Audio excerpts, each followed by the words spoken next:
नमस्कार, मी देवया आणि स्वागत आहे तुमचं स्वाद महादेव या कुकिंग चॅनलवर। आज आपण इथे काही सुकलेल्या लाल मिरच्या आहेत त्या आणि काही टमाटे वापरून छान अशी चटपटीत अशी चटणी तयार करणार आहोत। चला तर मग वेळ न घालवता आपण रेसिपीला सुरुवात करूया। इथे मी 7-8 टमाटे घेतलेले आहे। त्या लाल लाल टमाटे आहे हे आपल्याला हे त्यांचे 4-4 फोडी करून घ्यायचे आहे। या पद्धतीने आपण सर्व टमाटे कट करून घेणार आहोत।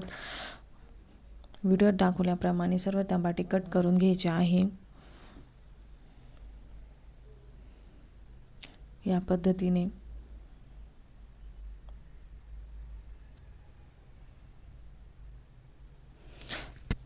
तुम्ही बघू शकता सर्व टमाटे कट करून घेतलेले आहे। एका टमाट्याचे 4-4 फोडी केलेले आहे। आता आपल्याला हे सर्व टमाटे मिक्सरच्या भांड्यामध्ये काढून घ्यायचे आहे।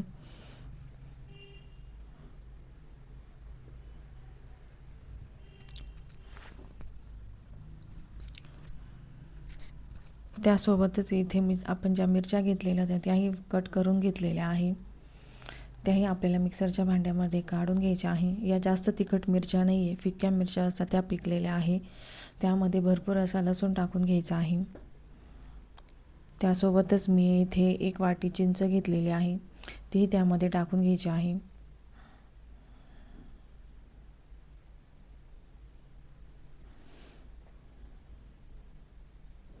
आता त्यासोबतच इथे मी काही गुळाचे खडे घेतलेले आहेत, तेही आपल्याला त्यामध्ये टाकून घ्यायचे आहे। यामुळे चटणीला खूप छान अशी चव येते।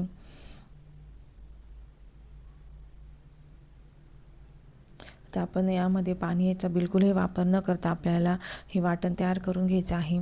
आता हे पूर्णपणे वाटण तयार झालेलं नाही आहे। यामध्ये 1 चमचा जिरे टाकून घ्यायचं आहे।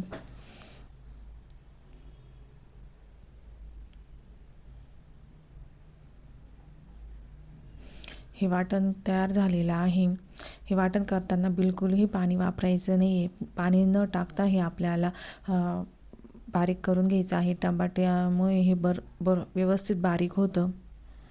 आता गॅसवर कढई ठेवलेली आहे, त्यामध्ये मी इथे 2 चमचे तेल टाकून घेणार आहे।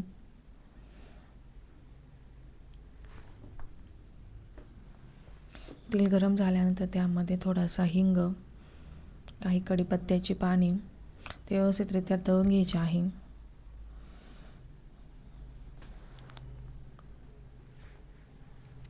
कढीपत्ता तळून झाल्यानंतर त्यामध्ये आपण जे वाटण तयार करून घेतलं होतं ते त्यामध्ये टाकून घ्यायचं आहे।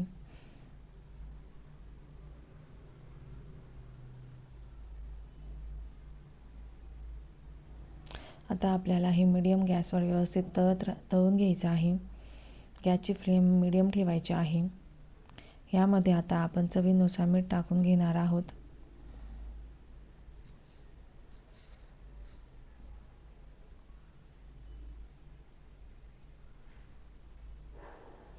आता आपल्याला हे मीडियम गॅसवर 10 ते 12 मिनिटभर व्यवस्थित तळून घ्यायचं आहे। त्यामुळे चटणी व्यवस्थित तळल्याही जाते आणि ही चटणी 10 ते 15 दिवस आरामशीर टिकते, बिलकुलही खराब होत नाही।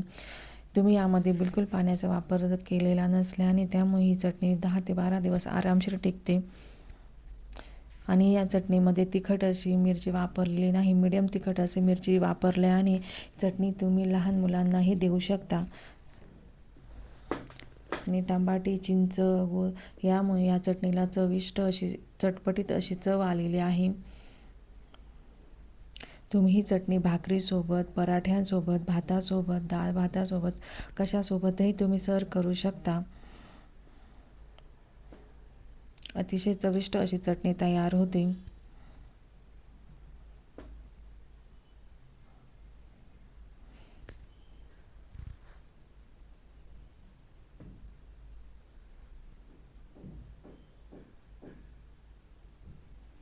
तुम्ही बघू शकता ही चटणी अतिशय छान अशी झालेली आहे। चव तर अप्रतिम लागते। तुम्हाला जर ही माझी रेसिपी आवडली असेल तर व्हिडिओला लाईक करा, शेअर करा, सबस्क्राईब करा आणि माझ्या चॅनलला फॉलो करायला विसरू नका।